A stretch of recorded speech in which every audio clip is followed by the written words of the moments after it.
स्वागत है आप सभी का फिर से एक नए वीडियो में। इस वीडियो में हम बात करेंगे एक स्टॉक के बारे में जो कि 15% अप है। हम इस वीडियो में जानेंगे कि मतलब उसका बिजनेस क्या है, क्या रिजल्ट्स है, क्या बैलेंस शीट है। ठीक है, इस रिलेटेड सारे फंडामेंटल्स एंड डेटा हम यहाँ पे इस वीडियो में चेक करने वाले हैं। तो ऐसे ही और डिटेल वीडियोस देखने के लिए चैनल को अभी के अभी सब्सक्राइब कर देना, क्योंकि हम बहुत सारे stock market related update real time में कवर करते हैं एंड यहाँ पे ऐसे डिटेल एनालिसिस वाले वीडियो बनाते हैं। तो इसीलिए सबसे पहले तो अभी के अभी सब्सक्राइब कर दो एंड उसके बाद ये क्लियर कट डिस्क्लेमर मैं आपको दे देता हूँ कि ये वीडियो सिर्फ रिसर्च एंड एजुकेशनल पर्पज के लिए है। इसमें किसी भी तरह का बाय सेल का रिकमेंडेशन नहीं है। इसमें हम स्टॉक रिलेटेड ढेर सारा डेटा देखेंगे, लेकिन मतलब किसी भी तरह का यहाँ पे बाय और सेल का रिकमेंडेशन नहीं रहेगा। ठीक है, आपको खुद से चीजें ट्रैक करनी है, खुद से डिसीजन लेना है, खुद से सारी चीजें चेक करनी है, अपने फाइनेंशियल एडवाइजर से राय भी लेनी है आपको। ठीक है, तो अभी हम यहाँ पे वीडियो को स्टार्ट करते हैं। आप यहाँ पे देख सकते हो 24 जन को स्टॉक यहाँ के आसपास ओपन हुआ था, अप्रोक्सीमेटली 102 के भी मतलब स्टॉक नीचे ओपन हुआ था एंड यहाँ से मतलब ओपन होते होते देख सकते हो बाय द वे मतलब यहाँ पे काफी कम वॉल्यूम था। ये वाले टाइम पर स्टॉक ऊपर जा रहा था, लेकिन उसमें भी आपको काफी कम वॉल्यूम यहाँ पे देखने को मिल रहा है। ये वाली चीज, ये वाला पार्ट अगर स्पेशली आप यहाँ पे देखें तो इससे तो मतलब एक बात क्लियर कट आपको समझ में आ जाती है कि मतलब ये स्टॉक में लिक्विडिटी कम है,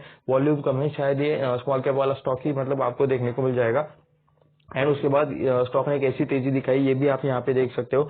लिटरली स्टॉक ने यहाँ पे 120 के थोड़ा सा नीचे 118 के ऊपर इसने क्लोजिंग दी थी कुछ तो एंड उसके बाद यहाँ पे थोड़ी सी नीचे आकर इसने प्रॉफिट बुकिंग की। 117 के आसपास इसका क्लोजिंग प्राइस आपको यहाँ पे देखने को मिल रहा है। 15.25% की तेजी देखने को मिल रही है, जो कि शायद 18% के आसपास रही होगी जब ये स्टॉक 118 के ऊपर था।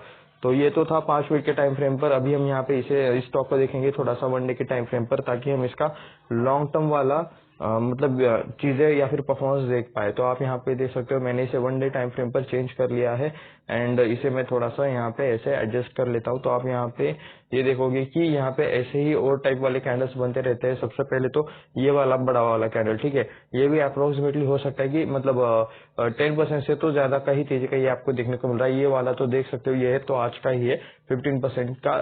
उसके बाद ये रेड वर्क कैंडल, ये भी एटलीस्ट मतलब ओके, ये रेड कैंडल एक्चुअली काफी बड़ा है। ये आप इसका वीक देखे हो यहाँ से यहाँ तक है, तो ये भी मतलब 10% से ज्यादा का ही आपको यहाँ पे फॉल देखने को मिला होगा उस दिन।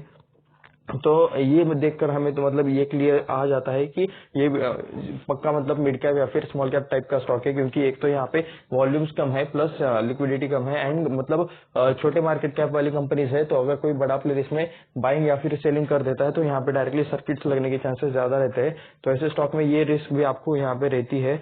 तो इसलिए आपको ऐसे स्टॉक्स में काफी अलर्ट होकर समझ कर जाना चाहिए एंड उसके बाद यहाँ पे मतलब ऐसे मतलब छोटे जो स्मॉल कैप वाली कंपनीज रहती है उसमें ऑपरेटर्स का खतरा भी रहता है। तो इसलिए मतलब काफी संभल कर स्मॉल कैप्स में जाना चाहिए या फिर मिड कैप में जाना चाहिए जिसका मतलब मार्केट कैप कम हो। उसके बाद हम यहाँ पे 1 के टाइम फ्रेम पर डेटा देखेंगे। इसमें से हर एक कैंडल 1 के टाइम फ्रेम की है। तो आप यहाँ पे देख सकते हो 20 के नीचे पहले ये स्टॉक ट्रेड करता था 2014 में। यहाँ पे मतलब बहुत बार ये स्टॉक 20 के नीचे आया था एंड मतलब कंटिन्यूसली ये स्टॉक ऊपर जाते हुए आपको यहाँ पे देखने को मिल रहा है। 2018 तक अच्छा खासा ऊपर जा रहा था, उसके बाद फिर से ये नीचे आया। 2018 से लेकर यहाँ पे शायद 2020 का इसने लो बनाया, तो उसके बाद फिर से मतलब ऊपर जाने की कोशिश की। तो 18, 19, 20, 21 तो 3 साल लगे स्टॉक को फिर से मतलब उसका हाई ब्रेक करने में। उसके बाद आप यहाँ पे देख सकते हो हाई ब्रेक करके 21 में इसने नया हाई बनाया अप्रोक्सीमेटली 100 के पास एंड अभी उसको भी ब्रेक कर दिया है जनवरी में एंड अभी 117 के आसपास ये स्टॉक ट्रेड करते हुए आपको यहाँ पे देखने को मिल रहा है।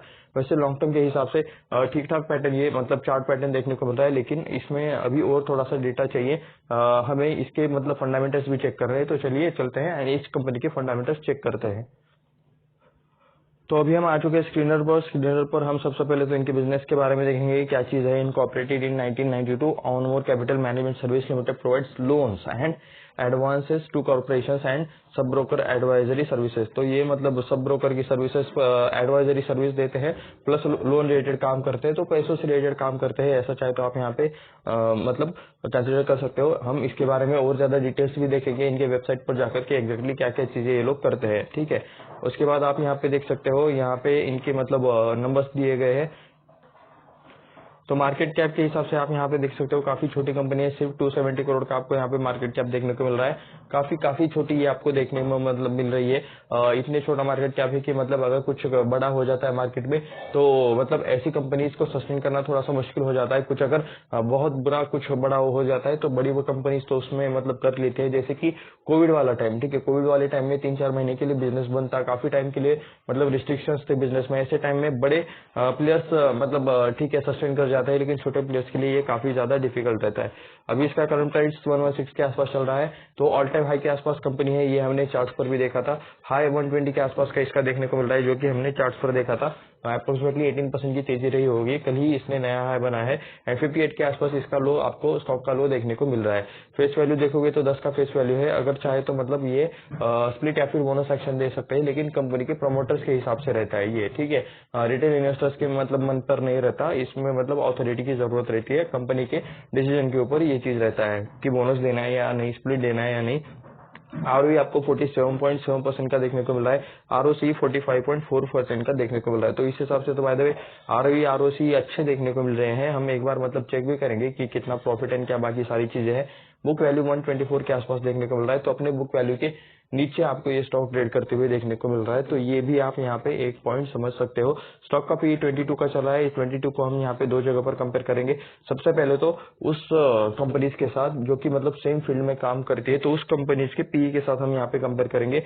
एंड सेकेंडली इसी कंपनी के पास्ट परफॉर्मेंस के पीई के पास्ट परफॉर्मेंस के साथ, यानी कि पी ऑल टाइम हाई पर कब था, ऑल टाइम लो पर कब था, और उस हिसाब से अभी का पी किस लेवल पर है, तो हम इसी के पास्ट परफॉर्मेंस के साथ भी मतलब कंपेयर करेंगे।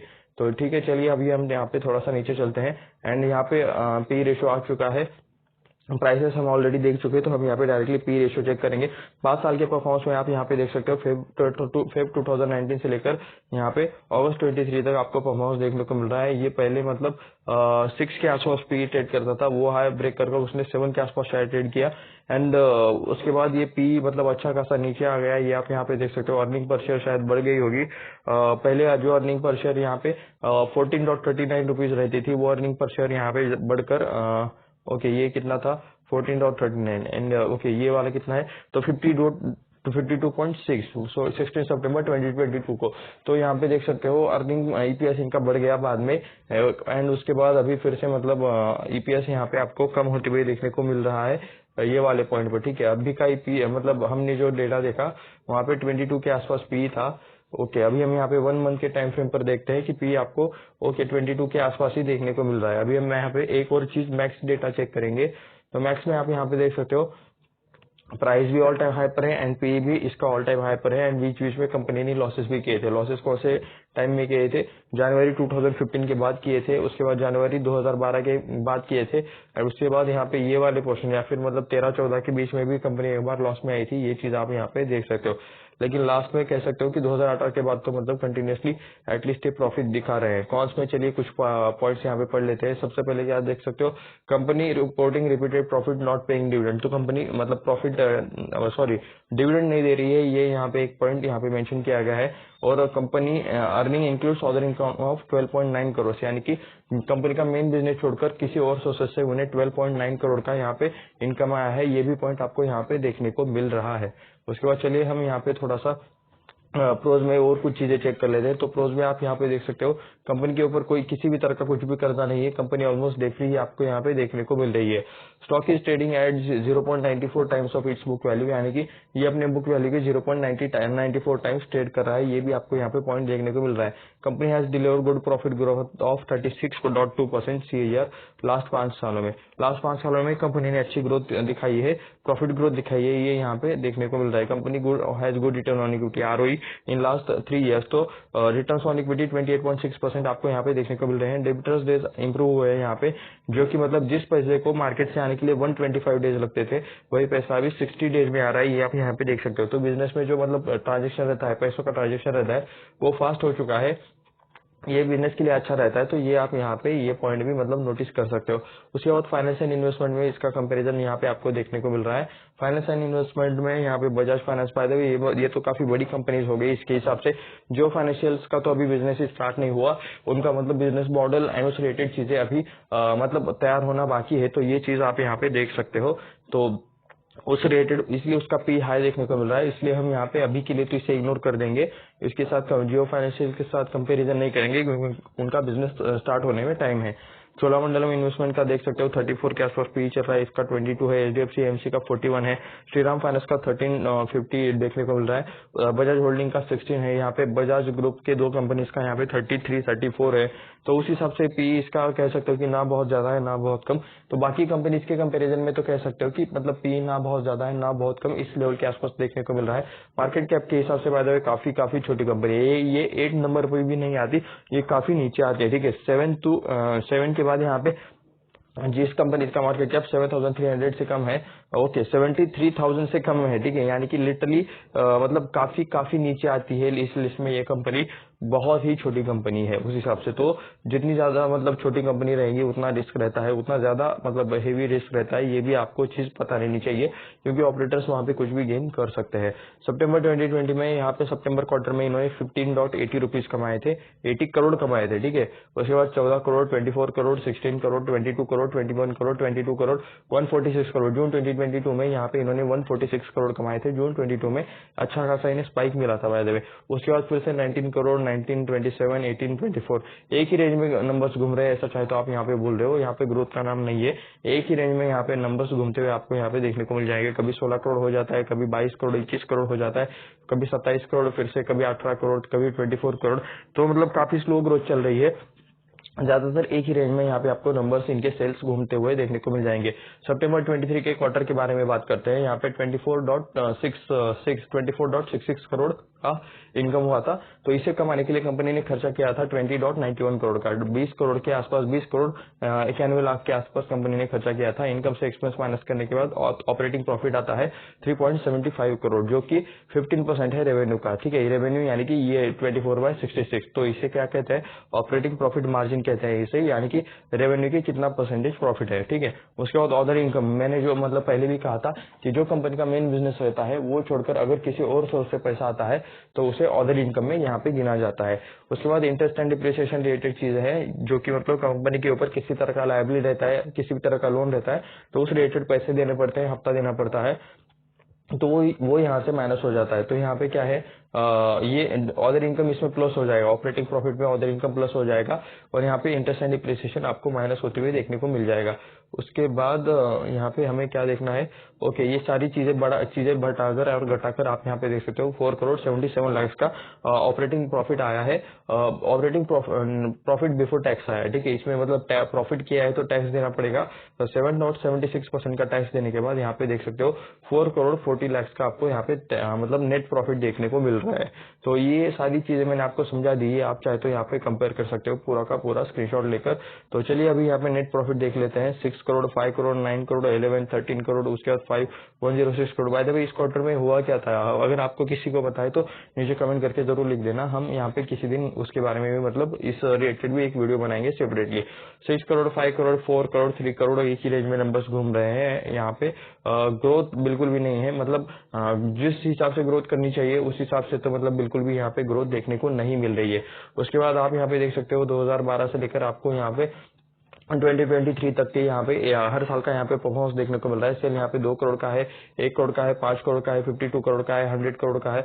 तो उसके बाद यहाँ पे मार्च 23 में बाय द वे काफी ज्यादा इनका सेल हुआ है, 212 करोड़ का सेल यहाँ पे, यानी कि ये इनके मतलब पूरे अब तक के सालों में हाईएस्ट सेल आपको मार्च 23 का था। ठीक है, टीटीएम में आप यहाँ पे देख सकते हो 91 का चल रहा है। टीटीएम यानी कि क्या, अब तक इनके 2 क्वार्टर के रिजल्ट आ चुके हैं। ठीक है, यानी कि जो जून क्वार्टर रहता है प्लस सितंबर क्वार्टर रहता है, तो उनके 2 क्वार्टर के रिजल्ट आ चुके हैं मार्च 24 के ईयर के, FY24 के ईयर के। तो उसके बाद अभी और 2 क्वार्टर के आएंगे, दिसंबर और यहाँ पे मार्च 2024 के, तो वो आने के बाद यहाँ पे नंबर पूरा हो जाएगा। तभी के लिए यहाँ पर सिर्फ इन 2 क्वार्टर्स का नंबर यहाँ पे मतलब मिक्स करके दिया हुआ रहता है। तो ये आप यहाँ पे देख सकते हो। मैं एक बार ये लाइन्स मिटा देता हूँ। 2 मार्च 23 में बाय द वे मतलब काफी अच्छा प्रॉफिट मतलब इनका सेल्स हुआ था। एंड बाकी टाइम तो मतलब यहाँ पे अच्छा खासा कंसोलिडेशन ही चलता रहता है, ये चाहे तो आप यहाँ पे देख सकते हो। बाकी सारी चीजें चाहे तो आप नीचे चेक कर सकते हो। हमें सिर्फ नेट प्रॉफिट डायरेक्टली हम यहाँ पे चेक कर लेते हैं। -2 करोड़, 1 करोड़, 3 करोड़, 7 करोड़, उसके बाद 28 करोड़, 13 करोड़, 18 करोड़, 30, 40 करोड़ एंड 122 करोड़। अगर मतलब यही परफॉर्मेंस अगर कंपनी मतलब रखने में कामयाब होती है, ठीक है, तो हम यहाँ पे स्टॉक के बारे में मतलब मैं थोड़ा बहुत सोचूंगा, लेकिन कंपनी ने यहाँ पे सेम परफॉर्मेंस दिखाना चाहिए, ठीक है। अगर कंपनी अच्छा परफॉर्मेंस दिखा रही है तभी यहाँ पे कुछ चीजें अच्छी बनेगी। उसके बाद कंपनी के ऊपर तो मतलब कहा तो था उन्होंने किसी तरह का कर्जा नहीं है, तो यहाँ पे देख सकते हो 20 करोड़ का आपको लॉन्ग टर्म बोरिंग में थोड़ा सा छोटा वाला कर्जा देखने को मिल रहा है। तो बाकी यहाँ पे शॉर्ट टर्म बोरिंग तो कुछ है नहीं, कुछ लीज लायबिलिटी है 2.72 करोड़ के आसपास। तो कंपनी के ऊपर 20 करोड़ का कर्जा है और कंपनी एक साल में ये 122 करोड़ कमा रही है, ठीक है। अभी टीटीएम में यहाँ पे कितना कमाई हुआ है 2 करोड़ का, 18 करोड़। तो ठीक है, उस हिसाब से मतलब कंपनी की इनकम कर्जे से मतलब ज्यादा रहनी चाहिए, ये हमेशा सबसे सेफेस्ट रहता है। उसके बाद 33 करोड़ का पहले रिजर्व हुआ करता था 2012 में, जो अभी बढ़कर हो चुका है 264 करोड़। तो काफी मतलब आपको यहाँ पे रिजर्व अच्छे खासे बढ़ते हुए देखने को मिल रहे हैं। तो उसके बाद हम यहाँ पे एक बार एसेट भी देख लेते हैं। 1 करोड़ का पहले एसेट था जो हो गया 36 करोड़, 46 करोड़। उसके बाद यहाँ पे 64 करोड़ के एसेट अभी आपको यहाँ पे देखने को मिल रहे हैं। कंपनी के एसेट बाय द वे काफी अच्छे बढ़ रहे हैं, ऐसा चाहे तो आप यहाँ पे कह सकते हो। एक्चुअली मतलब लास्ट 2 सालों में तो मतलब उतने ही है, 64 के 64 ही है। ओके तो कंपनी के पास सबसे ज्यादा क्या है, तो प्लांट मशीनरी है 9.59 करोड़ का, ये आप यहाँ पे देख सकते हो। उसके बाद बिल्डिंग है 1.22 करोड़ का, 59 करोड़ का यहाँ पे लैंड भी देखने को मिल रहा है एंड यहाँ पे कंप्यूटर्स भी देखने को मिल रहा है 1.40 करोड़ के आसपास। अदर फिक्स्ड एसेट यहाँ पे 56 करोड़ के देखने को मिल रहे हैं एंड इंटेंजिबल यहाँ पे 59 लाख का भी देखने को मिल रहा है। तो ये ऐसे कुछ यहाँ पे कंपनी के फिक्स्ड एसेट है। शेयर होल्डिंग पैटर्न में यहाँ पे चलिए चीजें हम यहाँ पे चेक करते हैं। प्रोमोटर्स के पास 69.17% की होल्डिंग है, यानी कि जो कंपनी चलाते हैं, जो कंपनी रिलेटेड डिसीजन लेते हैं, उनके पास 69% की शेयर होल्डिंग देखने को मिल रहे हैं। एफआईज यानी कि जो बाहर देश से इन्वेस्ट करते हैं, बाहर देश के बड़े इंस्टीट्यूशंस, म्यूचुअल फंड्स, इनका यहाँ पे काफी आपको कम पैसा देखने को मिल रहा है, 0। ओके बाय द वे ना के बराबर है, ठीक है। एफआईज डीआईज स्टॉक में नहीं के बराबर है, ऐसा चाहे तो आप यहाँ पे समझ सकते हो। डीआईज का भी यहाँ पे मतलब डीआईज यानी कि क्या रहता है, डोमेस्टिक इंस्टीट्यूशनल इन्वेस्टर, जो कि मतलब हमारे देश के बड़े इंस्टीट्यूशन या फिर म्यूचुअल फंड जो एसआईपी करते हैं, वो वाले लोग। पब्लिक देख सकते हो एसआईपी करते नहीं, एसआईपी का सिस्टम चलाते हैं, ठीक है, वो वाला। एसआईपी करने वाला तो रिटेल बंदा रहेगा, ठीक है। अगर मैं एसआईपी करता हूँ तो मैं रिटेल से ही आता हूँ फाइनली। पब्लिक देख सकता हूँ 55% है, जो कि अभी 30% आपको यहाँ पे देखने को मिल रहा है। पहले प्रमोटर्स मतलब कम थे, 44% थे, उन्होंने 69% किया है। तो प्रमोटर्स ने काफी अपना हिस्सा बढ़ाया है। तो एफआईजीआई यहाँ पे ना के बराबर है। पब्लिक का हिस्सा पहले 55% के आसपास था, तो वो कम होते हुए आपको यहाँ पे देखने को मिल रहा है। ओके बाय द वे चलिए, अभी मतलब प्रमोटर्स ने हिस्सा बढ़ाया तो एक बार हम देख भी लेते हैं कि प्रमोटर्स में यहाँ पे किसका नाम देखने को मिल रहा है। तो innovative money matters private limited, इस कंपनी का नाम आपको यहाँ पे 39% का इनका स्टेक है, यहाँ पे ये देखने को मिल रहा है। राकम इंफ्रास्ट्रक्चर प्राइवेट लिमिटेड 19.58% का आपको इनका स्टेक मतलब होल्डिंग देखने को मिल रहा है। नवजीत सिंह सोपती के पास इनका 9.53% का स्टेक होल्डिंग है। गुरप्रीत एनएस सोपती के पास यहाँ पे 0.72% का आपको इनका मतलब शेयर होल्डिंग देखने को मिल रहा है। ये जो सोपती है, ठीक है, यहाँ पे ये जो लास्ट 2 नेम्स है, इन्हें आप लिंक्डइन पर सर्च कर सकते हो, वहां पर आपको इनका क्वालिफिकेशन क्या है, एजुकेशन क्या है, उस रिलेटेड चीजें आपको देखने को मिल जाएंगी। एंड बाकी मतलब ये कंपनी के नेम चाहे तो आप यहाँ पे गूगल पर सर्च कर सकते हो। उसके बाद चलिए यहाँ पे कितने टाइम में स्टॉक ने कितने रिटर्न्स दिए हैं, ये हम यहाँ पे चेक कर लेते हैं। एक दिन के रिटर्न्स तो सभी ने देखे हैं, 15.48% की रिटर्न्स है। 5 दिनों की रिटर्न्स की बात करोगे तो 23.28% की रिटर्न्स आपको यहाँ पे देखने को मिल रहे हैं। 1 महीने की बात करोगे तो 44% के रिटर्न्स है। 6 महीने की बात करोगे तो 39.99% के रिटर्न्स है, यानी कि अप्रोक्स ये भी 40% की रिटर्न्स है। इस ईयर के स्टार्टिंग से अगर आप बात करोगे तो 42.12% की रिटर्न्स आपको यहाँ पे देखने को मिल रहे हैं। 1 साल की बात करोगे तो 68% के रिटर्न्स देखने को मिल रहे हैं। 5 साल की बात करोगे तो 60% के रिटर्न्स देखने को मिल रहे हैं। एंड मैक्स की बात करोगे तो भी मतलब 60.92% के रिटर्न्स देखने को मिल रहे हैं। आप यहाँ पे देख सकते हो, यहाँ पे जो स्टार्टिंग लिखी हुई है वो 6 जन 2023 से लिखी हुई है। तो वहाँ पे 72 के आसपास इसका स्टार्टिंग देखने को मिल रहा है। एंड वो वाला मतलब ओके मुझे याद आ गया, इसका आईपीओ आया था मतलब 2023 के स्टार्टिंग में, तो वो वाला पॉइंट आप यहाँ पे चाहे तो देख सकते हो, ठीक है। तो अभी ये कहाँ चल रहा है 116 के आसपास। तो ये एक शायद न्यूली लिस्टेड ही कंपनी है। इनका आईपीओ आया था, ये मतलब मुझे तो अभी याद आ रहा है। उसके बाद यहाँ पे थोड़ा सा कंपनी के बारे में चीजें जान लेते हैं। सबसे पहले देख सकते हो Onmore capital and management services limited having nation first, okay, helping business to grow full out tradition. तो बिजनेसेस को ये लोग लोन भी देते हैं, ये आप यहाँ पे देख सकते हो, let help create business, okay, Max तो शायद ये शायद बिजनेस को ही लोन देते हैं। एम्पावरिंग बिजनेसेस, ठीक है, बिजनेस को लोन देते हैं, पर्सनल फाइनेंस नहीं देते। तो make in India campaign launched in 2014 aim to encourage global firms and till to India to open avenue for influx and foreign capital India, the follow up Aatmanirbhar Bharat. तो ये कुछ चीजें लिखी, भी plan to identify invest in business that can grow up. तो businesses को loan देते हैं, उन बिजनेसेस को जो मतलब लॉन्ग टर्म के लिए मतलब अच्छा खासा ग्रो कर सकते हैं, ऐसे बिजनेसेस को ये लोग लोन देते हैं। 1992 में कंपनी की स्टार्टिंग हुई थी। Use our entrepreneurial drive to build and connect strong sustainable business through ethical practices, innovative and synergetic partnership. We specialize in identifying scalable business models, create an execution ready plan, invest our resources, monitors, implement and strategy। तो मतलब ये कैसे business करते हैं ये यहाँ पे लिखा हुआ है, ठीक है। Selection criteria, sustainable business, high growth in business, उसके बाद competitiveness in the industry segment, ethical businesses, high ROI business. तो ये कुछ इस टाइप वाले बिजनेसेस में ये पैसा इन्वेस्ट करते हैं। ओनर ऑपरेटर, तो ये one more invest in one company at time as owner operator, okay, with the goal of building business that could own. तो मतलब वो बिजनेस बनाने में भी हेल्प करता है, ऐसा यहाँ पे देखने को मिल जाएगा। ओनर्स एंड प्लस ऑपरेटर्स के मतलब फॉर्म में ये मतलब इन्वेस्ट करते हैं, यानी कि अगर ये जिस बिजनेस में इन्वेस्ट करेंगे उसके ओनर भी कहलाए जाएंगे, उनका ओनर तक का पावर रहेगा, ऑपरेटर तक का पावर रहेगा। ऑपरेटर यानी कि क्या, कि मतलब वो बंदा जो मतलब कंपनी के डिसीजंस को चेंज कर सकता है, अफेक्ट कर सकता है, उस टाइप वाला लॉन्ग टर्म ओरिएंटेशन के साथ। और ये कुछ बाकी लीडरशिप पीपल भी देख सकते हो, the leadership team at one more, okay. तो इन्होंने खुद की कंपनी की बात की गई है, मतलब ये ठीक है, लेकिन मुझे मतलब एज अ मेरी कंपनी अगर रही गई तो मैं मतलब किसी ऐसे बंदे से बिल्कुल भी पैसा नहीं लूंगा, मतलब जो मुझे पैसा दे रहा है लेकिन मतलब वो मेरे डिसीजन चेंज कर पाए या फिर मतलब बाकी मतलब ज्यादा इम्पैक्ट कर पाए। क्योंकि जो मतलब मेरा विजन है, कई बार मतलब ऐसा हो जाता है कि मतलब हमारा विजन है उनका विजन मैच नहीं होता, कई जगह पर मतलब प्रैक्टिसेस इलीगल तरीके से मतलब की जाती है। तो काफी मतलब वो वाला पार्ट तो अभी उस पर क्या ही बताए, बहुत सारे आपको मतलब यहाँ पे एग्जांपल्स मैं आपको दे सकता हूँ जहाँ पर मतलब किसी और फंडेड पार्टी की वजह से यहाँ पे कंपनी का खराबा हो गया। एग्जिस्टेड पोर्टफोलियो कुछ यहाँ पे है, करंट पोर्टफोलियो है, स्पेशलिटी केमिकल रिलेटेड में ये लोग इन्वेस्ट किया है, हेल्थ केयर में इन्वेस्ट किया है, इंफ्रास्ट्रक्चर रिलेटेड कंपनीज में इन्वेस्ट किया है। करंट पोर्टफोलियो पर मैं एक बार क्लिक ही कर लेता हूँ, चलिए देख लेते हैं। स्पेशलिटी केमिकल्स में इन्होंने मतलब क्या क्या कौन कौन सी कंपनीज में इन्वेस्ट किया है। तो manufacturing project, Onmore venture into food processing sector through its first manufacturing project. देखा मतलब ये क्या बोल रहे हैं कि मतलब इन्होंने पैसा तो इन्वेस्ट किया है लेकिन उस वाले कंपनी को मतलब ये खुद का ही कंपनी बोल के मतलब यहाँ पे दिखा रहे हैं। तो इन शॉर्ट ये लोग बिजनेस ही मतलब लेने वाली कंपनीज है, बिजनेस को ओन करने वाली कंपनीज है, स्टेक लेके बिजनेस खरीद रहे हैं, ये वाला इनका मेन बिजनेस है, ऐसा चाहे तो आप यहाँ पे कह सकते हो। Financial business, financial services, infrastructure में भी ये लोग अपना मतलब इन्वेस्टमेंट करते हैं, ये स्पेशलिटी केमिकल्स। तो चाहे तो आप यहाँ पे पढ़ सकते हो। वैसे मतलब आइडिया बुरा नहीं है, ठीक है, ऐसा नहीं कि मतलब मैं ये बिजनेस आइडिया मतलब बुरा है, ऐसा कुछ यहाँ पे आपको देखने को नहीं मिलेगा। मतलब ठीक है, जिसको पैसे की जरूरत है तो वो ले लेगा। तो बोर्ड ऑफ डायरेक्टर्स में आप यहाँ पे देख सकते हो, ये कुछ अशोक कुमार गुप्ता, अजय कुमार, ये मतलब इनका आशा गुप्ता भी आप यहाँ पे देख सकते हो, non executive director. Bhupinder Singh है non executive and independent director. Shyam Sundar Lal Gupta ji है नॉन एग्जीक्यूटिव इंडिपेंडेंट डायरेक्टर।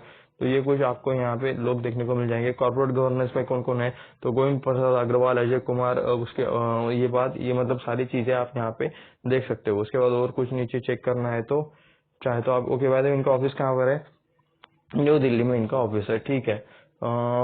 ठीक है, तो फ्रेंड्स इतना जानकारी मतलब अभी के लिए तो ठीक है। तो ये वाला वीडियो हमने इसलिए बनाया ताकि मतलब इस शेयर से रिलेटेड थोड़ा सा हम फंडामेंटल जान पाए। एंड अभी मतलब एक्चुअली मुझे याद आता है कि मतलब ये कंपनी न्यू आईपीओ वाली कंपनी है। एंड ऐसे ही और वीडियोस देखने के लिए चैनल को सब्सक्राइब करें, वीडियो को लाइक करें, आपके दोस्तों के साथ शेयर भी करें। ये वीडियो किसी भी तरह से बाय सेल का रिकमेंडेशन नहीं है, ये वीडियो सिर्फ रिसर्च या एजुकेशनल पर्पज के लिए है। ये मैं आपको फिर से एक बार डिस्क्लेमर दे देता हूँ। तो ठीक है, ऐसे ही और वीडियो देखने के लिए चैनल को सब्सक्राइब करें। मिलते हैं नेक्स्ट वीडियो में, धन्यवाद।